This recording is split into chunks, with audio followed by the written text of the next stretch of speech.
ఒక టీనేజ్ పాప వాళ్ళ ఫాదర్ దగ్గరికి వెళ్ళి పప్పా పప్పా వాట్ ఈజ్ మై వాల్యూ, నా వాల్యూ ఏంటి అని అడుగుతుంది. వాళ్ళ ఫాదర్ ఒకసారి ఆలోచించి తన రూమ్లోకి వెళ్ళి తన కలెక్షన్లో నుంచి ఒక స్టోన్ తీసుకొస్తాడు. ఆ పాపకు చెప్తాడు ఈ స్టోన్ తీసుకెళ్ళి బజార్లో అమ్ము అని. కానీ వాళ్ళు వాల్యూ అడిగితే వాల్యూ చెప్పు, 2 ఫింగర్స్ ఇలా చూపించి చెప్పు అని చెప్తాడు. సో ఆ పాప చాలా క్రియేటివ్ ఉంటుంది. తను ఒక ప్లకార్డ్ రాస్తుంది మంచిగా, this stone is for sale అని చెప్పి ఆ ప్లకార్డ్ అండ్ స్టోన్ తీసుకెళ్ళి బజార్లో నుంచి ఉంటుంది, this stone is for sale అని. అప్పుడు కొంతసేపు తర్వాత ఒక లేడీ వస్తుంది. లేడీ వచ్చి ఆ లేడీకి ఆ స్టోన్ నచ్చుతుంది. అరే ఇది నా హారంలో పెండెంట్ లాగా యూజ్ చేసుకోవచ్చు, ఈ స్టోన్ ఎంత అని అడుగుతుంది. ఆ పాప ఇలా అంటుంది. ఆ లేడీ ఆలోచించి నేను 2 రూపీస్ ఇస్తా అంటుంది. అప్పుడు ఆ పాప పరిగెత్తుకుంటూ వాళ్ళ నాన్న దగ్గరికి వచ్చి నాన్న బజార్లో దీని వాల్యూ 2 రూపీస్ అంటుంది.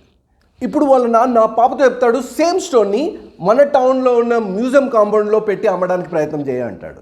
ఆ పాప తన ప్లకార్డ్ అండ్ స్టోన్ తీసుకెళ్ళి మ్యూజియం కాంపౌండ్లో నించుండి this stone is for sale అని. కొంతసేపు తర్వాత ఒక హాఫ్ అన్ అవర్ తర్వాత ఒక అతను వస్తాడు. అతను వచ్చి అరే ఇది చాలా ఓల్డ్ ఉన్నట్టుంది, చాలా యూనిక్ ఉన్నట్టుంది, ఇది నాకు నచ్చింది, ఎంత అమ్ముతావు అని అడుగుతాడు. ఆ పాప ఇలా అంటుంది. ఆ పర్సన్ ఆలోచించి నేను 2000 రూపీస్ ఇస్తా అంటాడు. మళ్ళీ వాళ్ళ పాప పరిగెత్తుకుంటూ వాళ్ళ నాన్న దగ్గరికి వచ్చి పాపా దీని వాల్యూ మ్యూజియంలో 2000 రూపీస్ అని చెప్తుంది. అప్పుడు వాళ్ళ నాన్న అంటాడు లాస్ట్ టైం ఇదే స్టోన్ని మన టౌన్లో ఉన్న బెస్ట్ వజ్రాల షాప్కి వెళ్ళి అక్కడ అడుగు దీని వాల్యూ ఏంటో అని అడుగుతాడు. ఆ పాప వెళ్తుంది, వాళ్ళ టౌన్లో ఉన్న బెస్ట్ వజ్రాల షాప్కి వెళ్తుంది, ఆ స్టోన్ ఇచ్చి చూస్తుంది దీని వాల్యూ ఏంటి అని. అతను చాలా హ్యాపీ అవుతాడు, అతను యజమాని చాలా హ్యాపీ అవుతాడు. అరే ఇదే స్టోన్ ఇదే టెక్స్చర్ కోసం నేను చాలా రోజుల నుంచి వెయిట్ చేస్తున్నా, నాకు ఇది కావాలి, దీని వాల్యూ ఏంటి అని అడుగుతాడు. ఆ పాప ఇలా ఉంటుంది.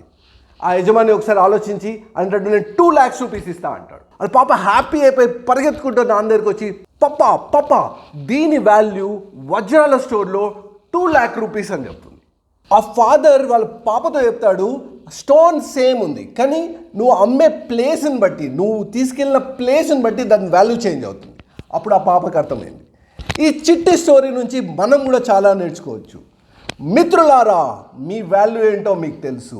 ఆ వాల్యూ మనీ రూపంలో అవ్వచ్చు, రెస్పెక్ట్ రూపంలో అవ్వచ్చు, ఇంపాక్ట్ రూపంలో అవ్వచ్చు, అది ఏదైనా అవ్వచ్చు. మీ వాల్యూ ఏంటో మీకు తెలుసు. మోస్ట్ ఆఫ్ ద టైం మన వాల్యూకి మనం కింద ఉంటాం, మన వాల్యూకి మనం సమానంగా ఉన్నాం. సో మీ వాల్యూని మీరు గ్రహించండి, మీరు ఎక్కడున్నారో మీరు గ్రహించండి.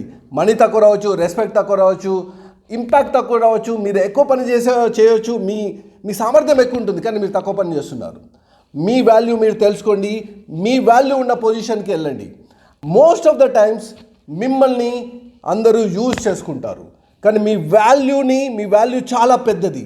ఆ పెద్ద ఉన్న ప్లేస్కి వెళ్ళండి, సో దట్ మీరు ఎక్కువ మనీ సంపాదించవచ్చు, ఎక్కువ ఇంపాక్ట్ చేయవచ్చు, ఎక్కువ రెస్పెక్ట్ వస్తుంది, మీరు ఎక్కువ హ్యాపీ ఉండొచ్చు, ఆ సాటిస్ఫాక్షన్ కూడా ఉంటుంది. నా ఉద్దేశం మిమ్మల్ని కించపరచడం కాదు, మిమ్మల్ని టికిల్ చేసి మిమ్మల్ని మీరు నెక్స్ట్ లెవెల్ తీసుకెళ్ళడమే నా ఉద్దేశం.